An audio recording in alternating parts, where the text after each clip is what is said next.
Hello, ഇന്ന് സിമ്പിളായിട്ടുള്ളൊരു disk decker ഉണ്ടാക്കിയെടുക്കാം. അതിന് വേണ്ടിയിട്ട് ഐസ്ക്രീം സ്റ്റിക്ക് എടുത്തിട്ടുണ്ട്. ഐസ്ക്രീം സ്റ്റിക്ക് ചെറുതുനിന്ന് വലുതിലേക്കുള്ള രീതിയിൽ ഈ ഒരു ഇതിൽ കട്ട് ചെയ്തെടുത്തിട്ടുണ്ട്. അളവ് ഞാൻ ഇവിടെ കൊടുക്കാം. പിന്നെ സ്റ്റിക്ക് ചെയ്യാൻ വേണ്ടി ഇവിടെ യൂസ് ചെയ്തത് ഫെവിക്കോളാണ്.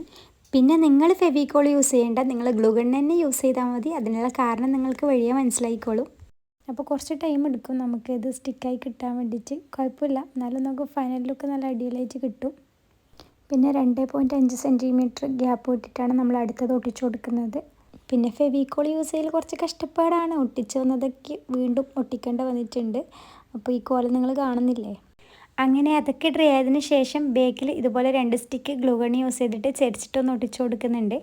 പിന്നെ ഇതിങ്ങനെ തന്നെ കാണാൻ നല്ല ഭംഗിയുണ്ടിടാ. നമ്മുടെ കൊച്ചു ടി വിയിലെ സ്റ്റുവർട്ട് ലിറ്റിലൊക്കെ കയറുന്ന ഏണിയാണൊക്കെ ഉണ്ട്. പിന്നെ ഗ്ലിറ്റർ ഫോം ഷീറ്റ് എടുക്കുന്നു. ആ ഒരു ഗ്യാപ്പ് വരുന്ന ഭാഗം അളന്നിട്ട് ആ ഒരളവിൽ നമ്മൾ ലവ് എന്നൊക്കെ എഴുതിയിട്ടൊന്ന് കട്ട് ചെയ്ത് എടുക്കുന്നുണ്ട്. വീഡിയോ ഇഷ്ടപ്പെട്ടാൽ സബ്സ്ക്രൈബ് ചെയ്യാനും ലൈക്കും കമൻറ്റും നല്ലോണം പോന്നോട്ടെ. അപ്പോൾ ഇതാണ് ഫൈനൽ ലുക്ക്. എനിക്ക് നല്ലോണം ഇഷ്ടപ്പെട്ട ഒരു വർക്കും കൂടിയാണ് ഇത്. വീഡിയോയിൽ കാണുന്നതിനെക്കാട്ടി കൂടുതൽ നേരിട്ട് കാണാനാണ് എനിക്ക് ഭംഗിയായിട്ട് തോന്നിയിട്ടുള്ളത്. അപ്പോൾ ശരി എന്നാൽ, ബായ്.